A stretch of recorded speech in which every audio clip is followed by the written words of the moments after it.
Hello there, I'm Stuart Goldsmith, and in this clip from my Comedian's Comedian podcast, I'm going to be talking to Heath McIvor, who is the creator, operator and puppeteer of Randy the Puppet. Now, if you've ever been to a comedy festival anywhere in the world, you'll know Randy, an incredibly scabrous, funny and quick-witted stand-up comedian who nonetheless happens to be made out of felt.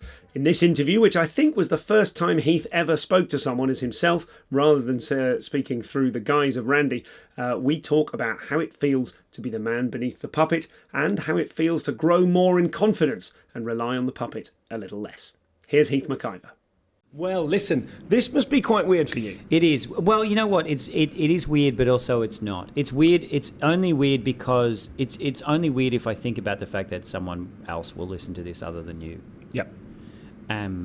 It's like when you're on the radio and then you have that moment where you go, oh my God, people are listening to this. Yep.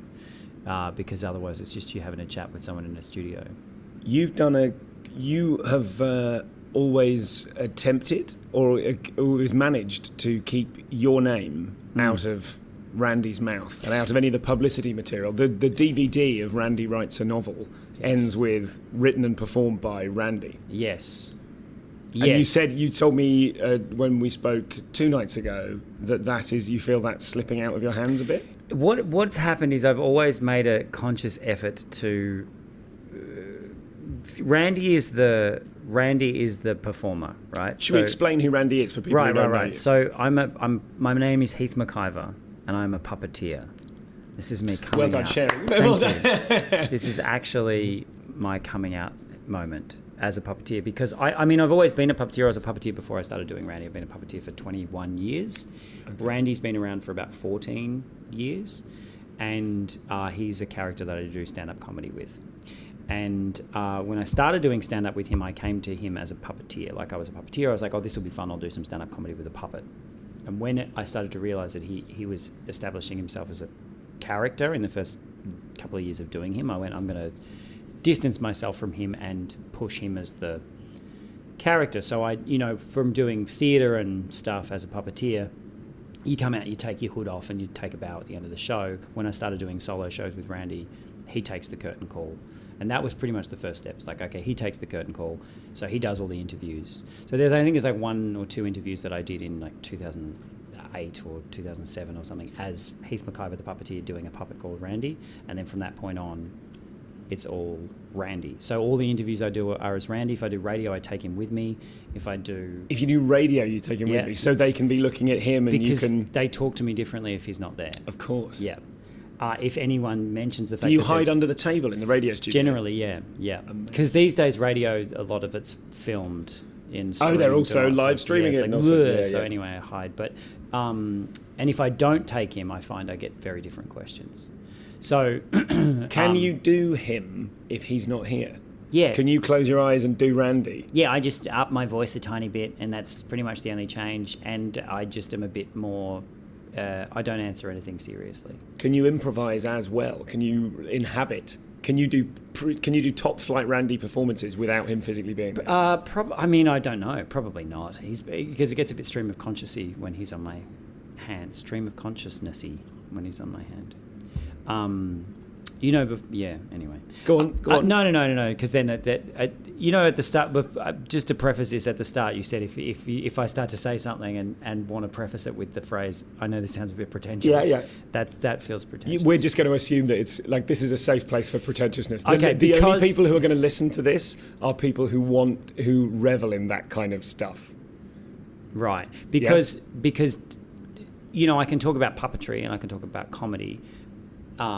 But talking about my reasons for staying as anonymous as possible seem like at times have been self-sabotagey on some level, probably, to the point of vehemently having like firm stance on things around even like social media. Like, I've only had an Instagram account for Randy for a year and a half, I think, and before that I was like, fucking Instagram's fucked, and now I'm like, actually, I'm late to the party on that, but it's like the reason I'm going here is because you mentioned that I said the other night there's been a slight shift, and it's because I feel like I've been fighting a losing battle, keeping myself completely anonymous, I can still definitely separate myself from the character. He can still definitely take the curtain calls and the credits and all that sort of stuff.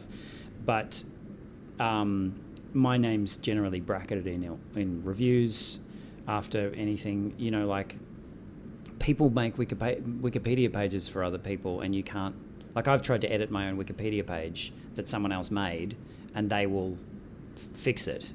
Yes, like because Wikipedia is about facts, and the fact is that you, Heath McIvor, are the puppeteer. It's not about giving you a platform to prolong the illusion of Randy. I know, but the thing that annoys me about that is that people don't want to... Like, there are a huge chunk of people that don't want to play along. We get it, and it's good for you, sure, but we're not... Like, IMDb, for example, Sammy J and I, Sammy J is a guy that I do comedy with. We have a duo as well.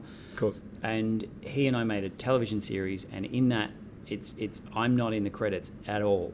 It's written and performed by Randy. It's like Randy as himself. Yep. Before we even released it, one of the other actors' agents went on IMDb and put all the credits on and put me as the guy that does Randy. And I went to IMDb, started my own thing. I was like, can we get rid of... That's me, and that's not how I want to be credited. I'm not credited like that. I got nominated for an award, like an actor award in AACTA. It's like the Australian Emmys, gotcha, but not as exciting. Randy got nominated as Randy without any mention of me, as like the first non-human person to ever. So even the award people went along with it. Yeah, okay. And then there's these people like, no, bro, it's not, we know what's really going on, bro. On a side note, could you know the way actors, when they join guilds or, you know, unions, come up with a stage name, could you change your name to as himself? So that it would be Randy brackets as himself. And then that would be a way of kind of hacking the system. There it is, yeah. Perfect. Anyway, so yeah, the reason I'm doing this today is because... I've just put a show reel on heathmcivor.com with Randy in it, and I wouldn't have done that before. So I would have kept Randy completely away from me, and now I'm like, you know what, it's no time to run from a fight.